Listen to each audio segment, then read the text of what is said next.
This is how I find out about the rules. When the pee comes, the pee goes. I know no other way. I must deposit my pee in clean water? That seems crazy. It's how I was made.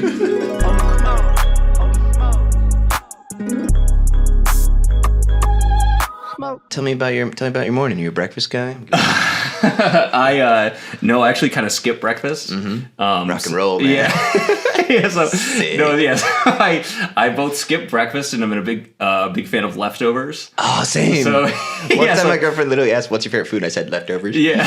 Yeah. So I'll often go to, if I go to like Chipotle, I'll get like 2 or 3 meals like worth of food because I don't eat very much. So for me, I'll get like a bowl. Yeah, this is literally today. I will get like a bowl and I'll just get some like queso and kind of mix it all together into this like mush, and then I'll eat that for like 4 meals in a row. Are you reheating the whole mush? Lettuce included? Yeah, and stuff? yeah. I portion it out, so I reheat. I reheat what I'm gonna eat. Because that's what's fucked up about burrito. You're like, I can't finish this. I'm definitely gonna want this tomorrow. But then it's like, am I just microwaving it with all the lettuce and tomatoes and sour cream and stuff? It's a weird mix of hot and cold. Burrito. Yeah, it is. I do prefer the deconstructed kind of nacho, where it's just kind of like it's most like queso. Yeah, it's just kind of wet. It's like, I feel like it's a very Midwestern way to eat Mexican food. Make it just like a carb-heavy casserole. Yeah, that's kind of like designed to be microwaved before you eat it. That's what we do. So tell me about growing up in Kalamazoo. So I went to school in Grand Rapids, about an hour from there, so I have a little familiarity. But what was your childhood like growing up there? It was great, man. I really liked it. I have two brothers, and we kind of like made our living as kids, just in terms of how we spent our time, just running around, like playing basketball and stuff in the yard, or just playing like football. I love saying making my living as a kid, just on the swings, like working hard or hardly working. It's a living. Yeah, like a little name tag on it. Yeah, uniform. 100%. Was it a religious upbringing? Yeah. So I was raised Catholic, and I'm confirmed by the church. Confirmed. Over. It's very battle comms of them. Child confirmed. Yeah, we child confirmed. Yeah. So I was raised Catholic. And went to church a lot of Sundays. And went through like Sunday school and stuff growing up too. What was your catechism stuff? Yeah, catechisms. Yeah, were you pretty good at? Would you say you were a pretty good boy? Yes. Memorizing and stuff. I was a really good boy in the idea of I wanted to follow the rules, but I definitely didn't. That felt like an area where I was almost a little rebellious. Like I would complain about going to like the classes like with my family. Yeah, that's the good boy version of rebellion. Yeah. You're still going. You're not like but it was more about the format of it, because I was like on board with like the religious side of it, but I was like, I remember not liking it because I didn't think the teacher had good control of the group. that is a very good boy beef to have. Yes, I was like, I felt like. As someone who like really tried hard in school, I was like, I don't feel like this is built for me to succeed. I mean, on the one hand, that is like classic like narc behavior, but it's so relatable because I remember being in like 9th grade Spanish. The teacher just did not have control, and like 9th graders are some angsty fuckers. They have like adultish abilities, but with the like petulance of a child. And like some of the kids were just giving her a really hard time, and then it got really uncomfortable because like this girl refused to take her hat off, and Miss Moore was like really like dying on that hill, like you gotta take your hat off. And like, no. And then I was like so uncomfortable that I was like, can I go to the bathroom? And she goes, do you really need to go to the bathroom? And I was like, don't rope me into this. I gotta prove I just don't want to be in here anymore. Come on. Now you're terrible at this. Yeah. You know? Yeah, no, it's there's something about 9th grade teachers where it's so impressive when they find a way to have that command over a class. There was this one teacher of mine who was an English teacher, and he had like a set of rules in his classroom, but they were like fun rules that like made you respect him. Where, for example, one of the rules was no stale beats. So if kids, because like kids would like pound on the table with like a pen in one hand and like their fist, and they would like make like lo-fi beats on the desks. Yeah, and, to study to. Really. Yeah. And he had a way of pointing to that and say, hey, rule number one. And that got them to stop, you know. And they're like, damn, it's not that I'm making beats, it's that my beats are trash. Yeah, exactly. So it kind of gave them like the power to like roast the group. Yeah. And then, That rules. I had a buddy who's a teacher, and he taught preschool, but then I think also some like up to like middle school or whatever. Mm-hmm. And so like he would talk a lot of shit about like Fortnite and Rocket League to them, because he's like, you don't understand, I would destroy you. And they're like, no, you don't. And he would show them like what like rank he was, and they're like, you're freaking plat. And he's like, I think I'm the teacher. I'd tell you the truth. I'm here to teach. Yeah, dude. My dad was an elementary school teacher. Okay. And yeah, like that, like 4th, 5th grade was like the level that he taught. Okay. And so it was really funny growing up to see what references like he would come home talking about, like what the kids were into, or he would, because he's not like, my dad is not the kind of guy who's like online, like he doesn't know about online stuff. So when he would like come home and start kind of jokingly doing like flossing or doing like some sort of TikTok dance, we were like, who told you about this? Which kid? Or even growing up, he had like his own rules of, we weren't allowed to have tech decks in the house because he taught through like the height of tech decks. And he was like, I can't come home and also see these. Yeah. That was one of the best Christmases ever. We got a tech deck like skate park. Oh yeah, yeah. It had like vert ramps and stuff. But we were ass at tech deck. How is that harder than it looks? Yeah. It looks fucking so easy. I know. Honestly, when I learned that you could use your thumb to under the skateboard. I guess that makes it a grab at that point. It's kinda... I don't think they want to tell you this, but I think that's how they do a lot of the tricks. They get the thumb involved. Yeah.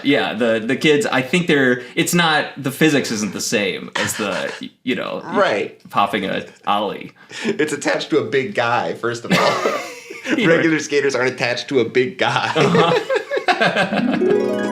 Hi, Scoochie Boochie here. We just announced my March tour. I'm doing 20 shows in March and a little bit of April. Here's all the cities and dates. Oh, wow, look at that. Gonna be fun, gonna be so good.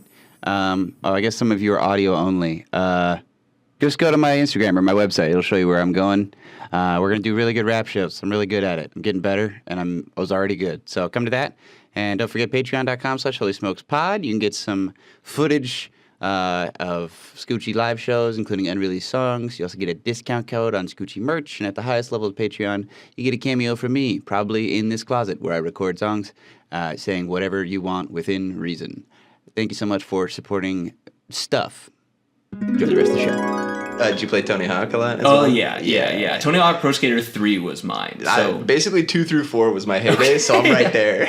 You could get Darth Maul and like Wolverine and shit. There's cheat codes. Yes. Rules. Yeah, I know. As soon as I saw, like Wolverine skateboarding on a surfboard was something that was... Something awakened in me. It was a big moment.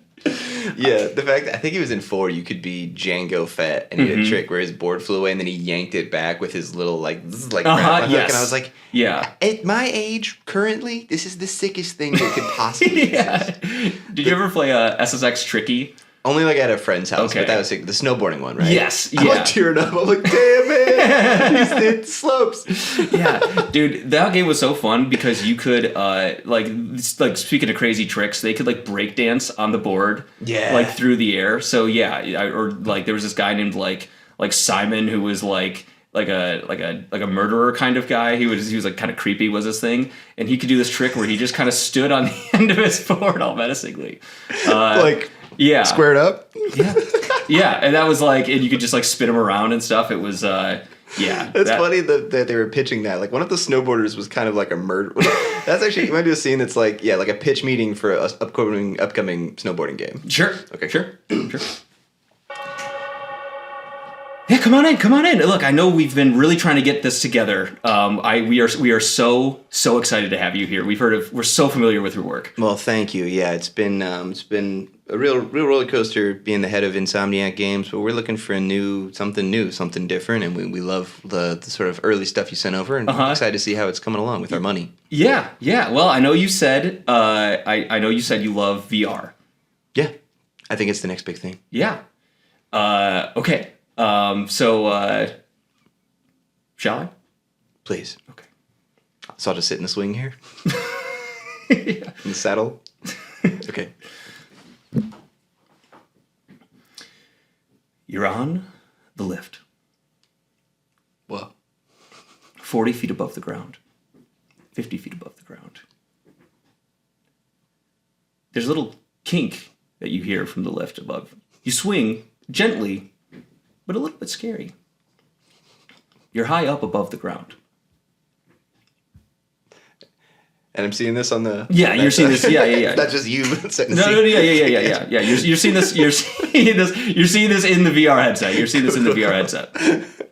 Okay, yeah, wow. I'm feeling like kind of like my stomach dropping. Palms are sweaty. It feels... Yeah. This looks amazingly real. Yeah, yes. This is graphics. This is a very graphics first game.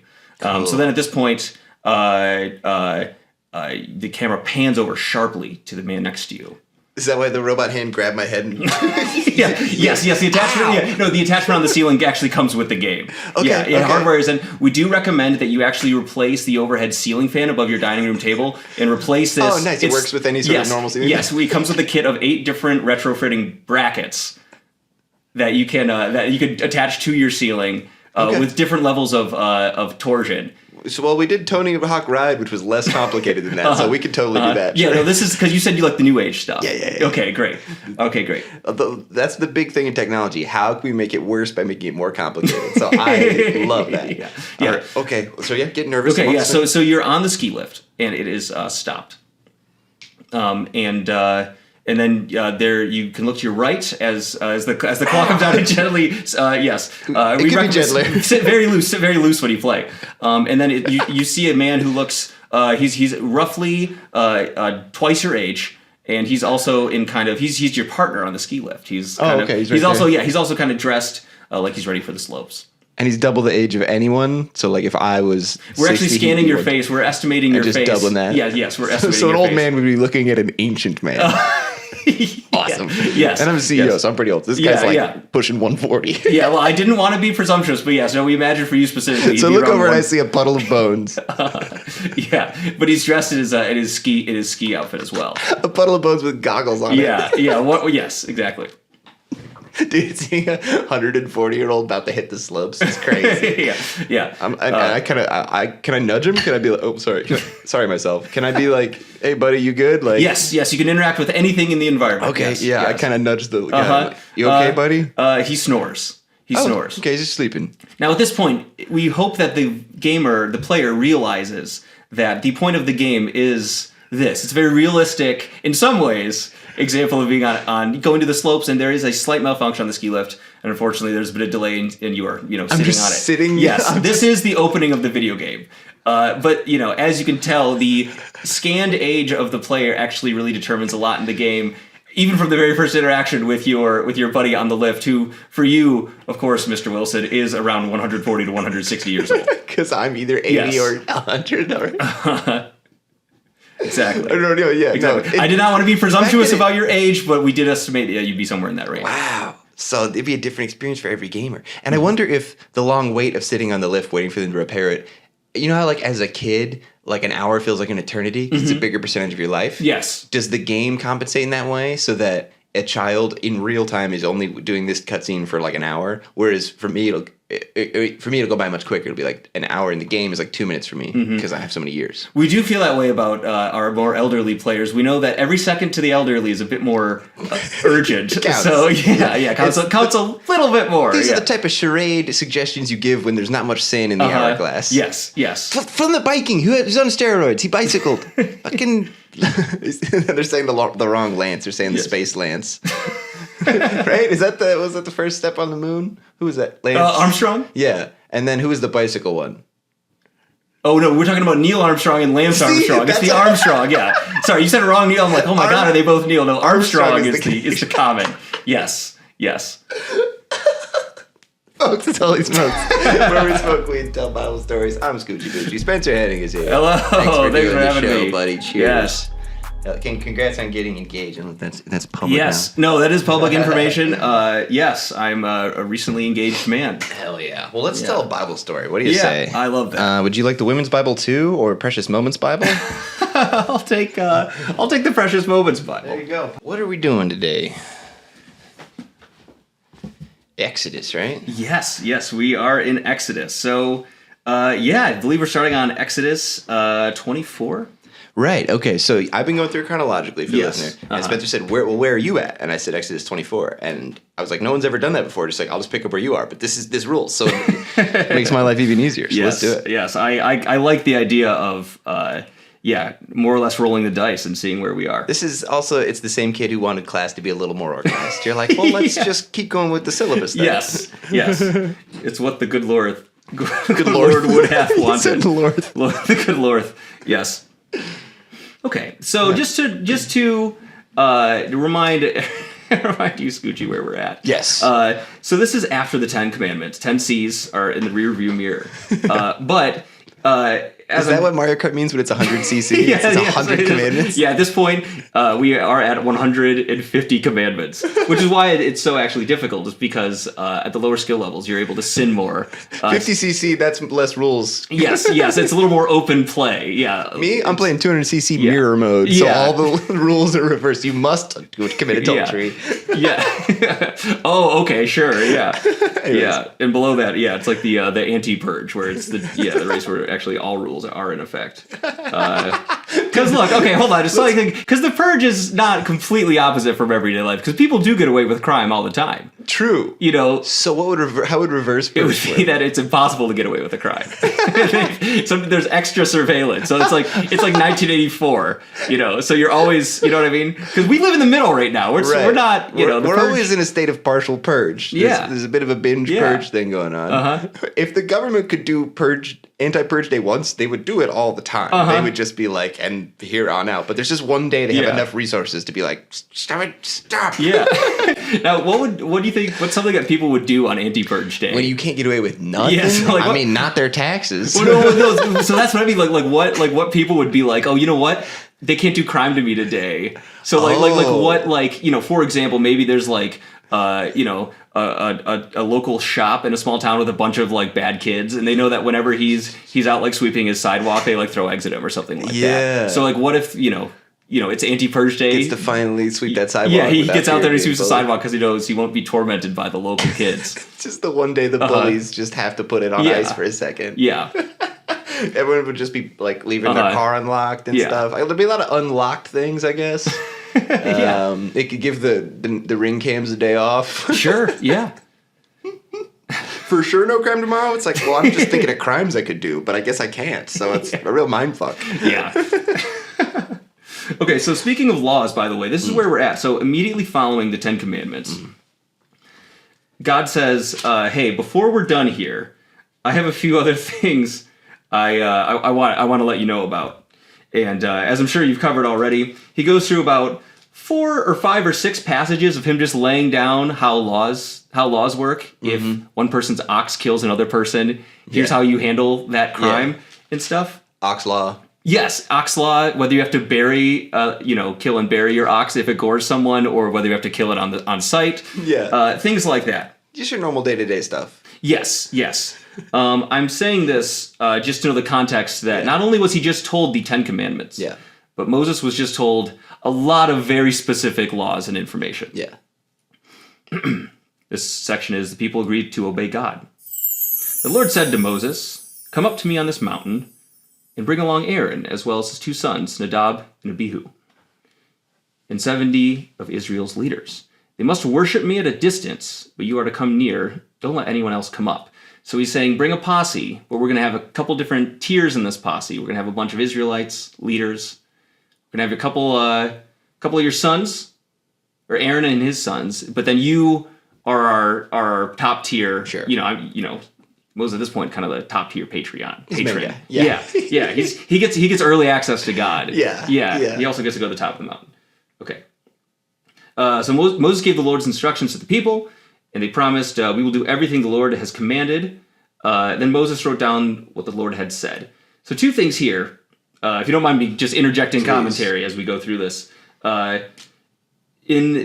was another version that I was reading earlier for this, which I think was the New International Version. Sure. And it said Moses gave the Lord's instructions, and the people said at once, "We will do everything the Lord has commanded," as if they all chanted in complete unison, like church style. But this is this is proto church. This is Anyway. Did you guys do that much in church where the whole congregation would read together? Be like, and so then the Father and I all read together out loud?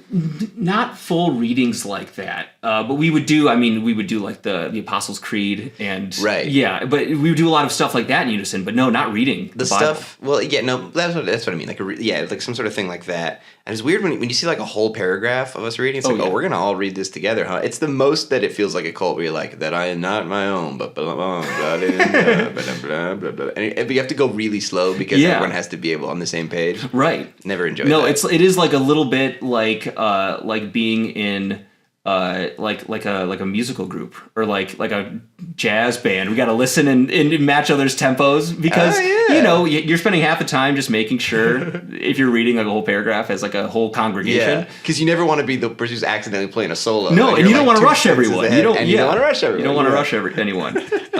So you're kind of listening and reading. So you're not comprehending anything. Yeah. So it's that, but with an entire nation in the desert, and also how did they hear him? Exactly. So yes, Moses. They all went. Like the Gettysburg Address, not wasn't any audio equipment, So he's, Mount Sinai, is his venue. And he's kind of doing okay, can everyone hear me in the back? And then, so he basically says, we gotta do what the Lord says. And they all said, we will do everything the Lord has commanded. We ready. Yes. Oh, that went bet. Yes. Yes. And then that paragraph ends with, and then Moses wrote down what the Lord had said, but the Heavenly Father had not only told him the 10 Commandments, but then the most pedantic rule set. Really impressive for him to sit down and be like, and goats and oxen, yep, got it. Yep. Property laws for everyday life. There's whole, laws about idols and altars. And again, this is all like way after the 10 Commandments. There's injury law and slave law, which are still two of the biggest. Yeah. Those are pretty standard fields. Yes. So that's honestly the most impressive thing about it. And this is what I read this and was like, does Moses have like an AI companion for his meetings with God? So, because like God is telling him all this information that he can just kind of, use the AI companion to give him a summary of what God just told him. A lady shuffles up in a robe and like, here's a summary of what you missed. And then it's, an ox shall not be slain. Her eyes roll back. So AI during the Bible times is just like Abraham's, a possessed 800-year-old son. Yeah.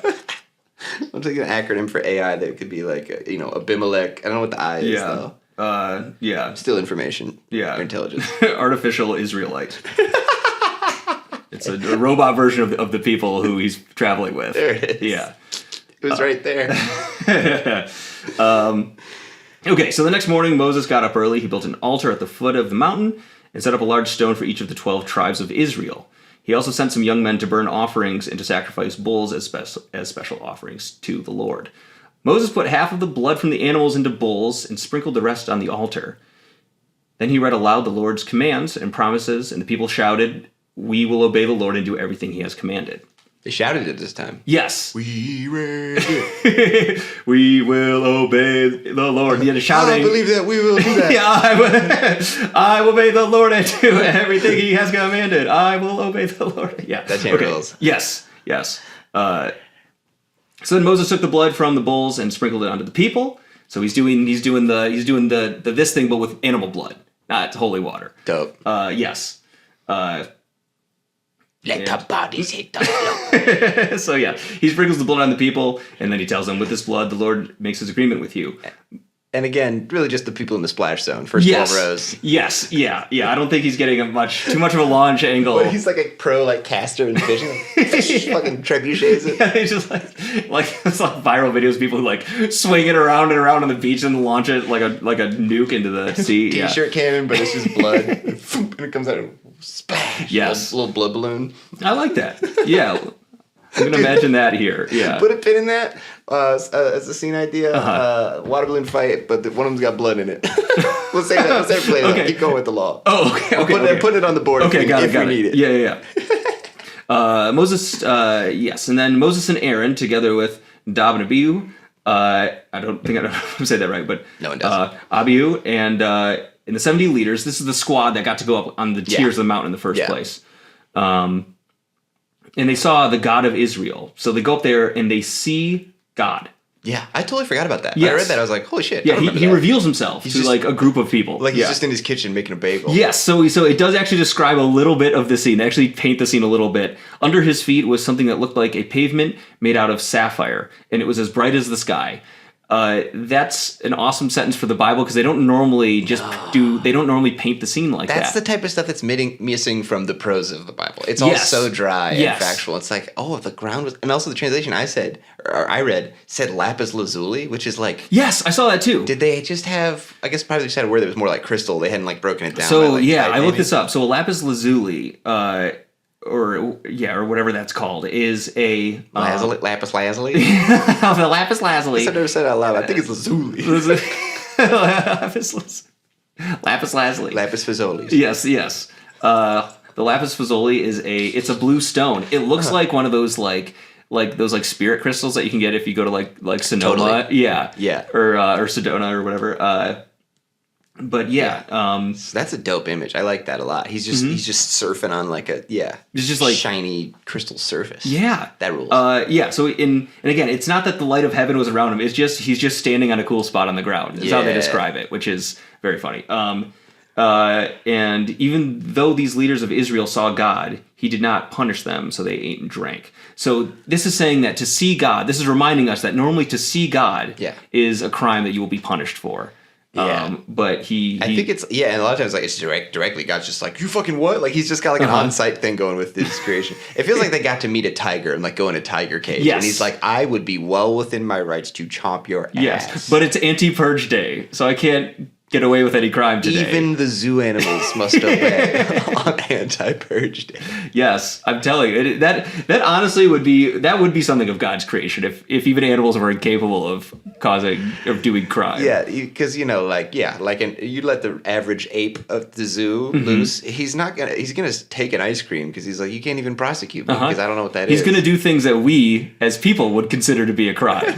Like taking something from someone else. I gotta respect your hairless laws. Yeah. I'm an ape. Pushing a guy over, Standard. I'm allowed to. Yeah.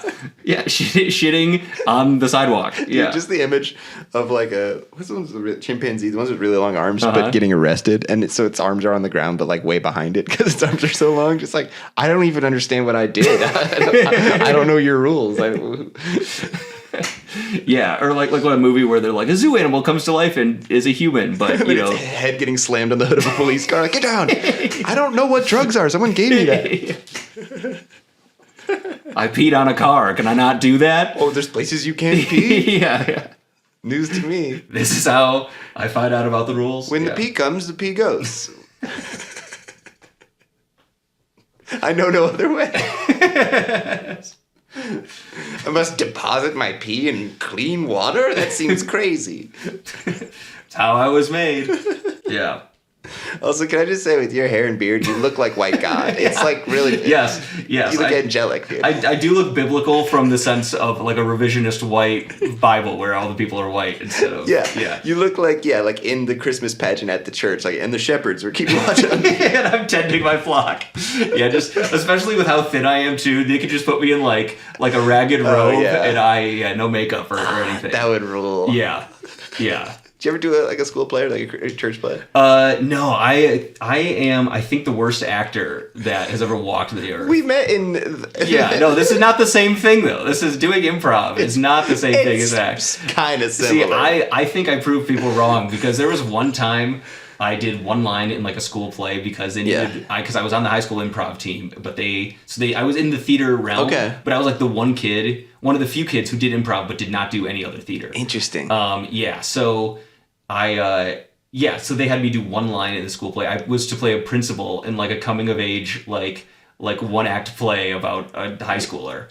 And I basically had one line to be like... So they made you a narc. Yeah, literally they made me walk on stage.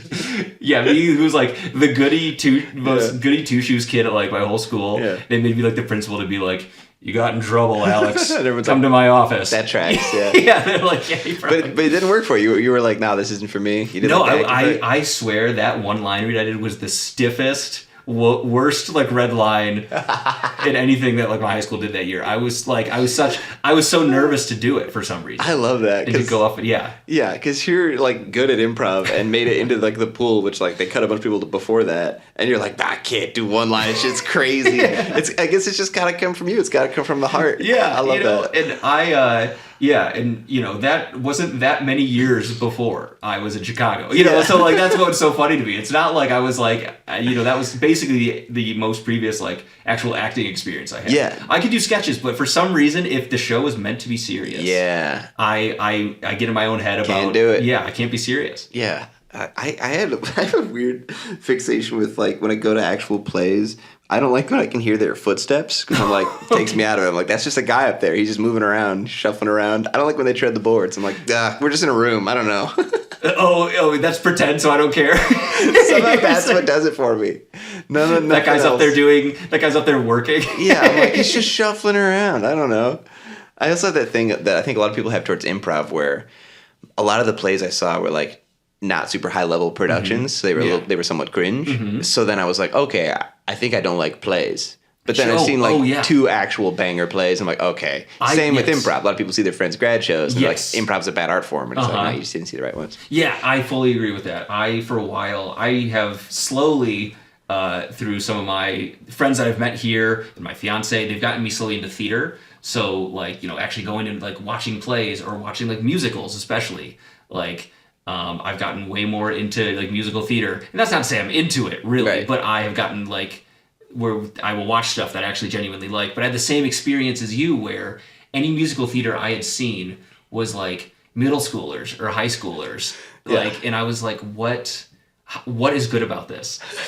Like I think there are a lot of things that children do that are really redeeming to their art forms and really honor things, but I don't know if musical theater is. It's at its best, it's so sick because it's a crazy thing to pull off, like live, being like like run around hitting notes and stuff. So when it works, it's like holy shit. Yes. But obviously a lot of times it doesn't because that's a crazy thing to do. Like okay, Tyler, go out there and like command them like.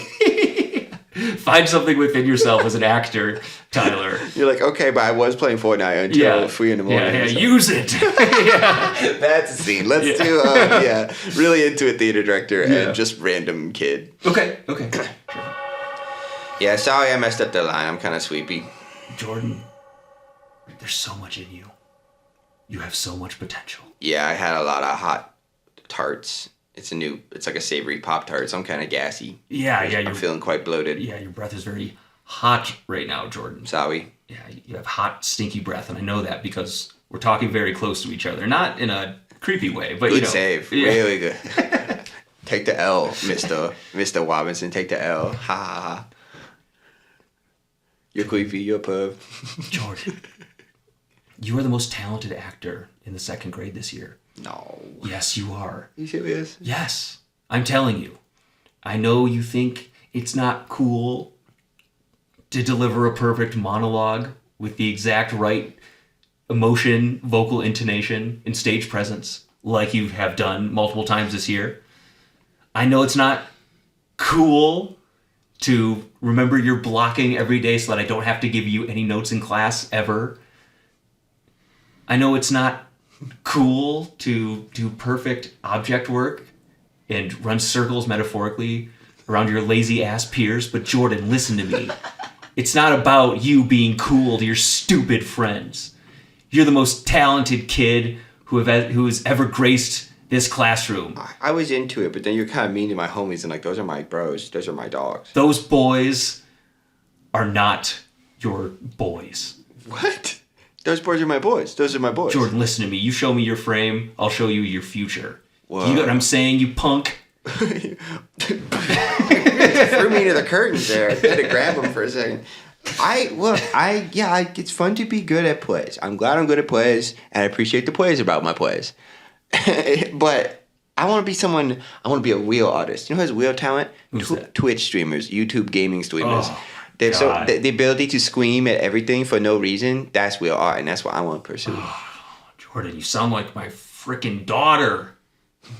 You know what she wants to be when she grows up? She wants to be a YouTuber. Yeah, but I think right now she just wants to be cast in your play. She's not good enough. Oh, man. She's not good enough, That's Jordan. crazy. You have what it takes. That's what I'm telling you.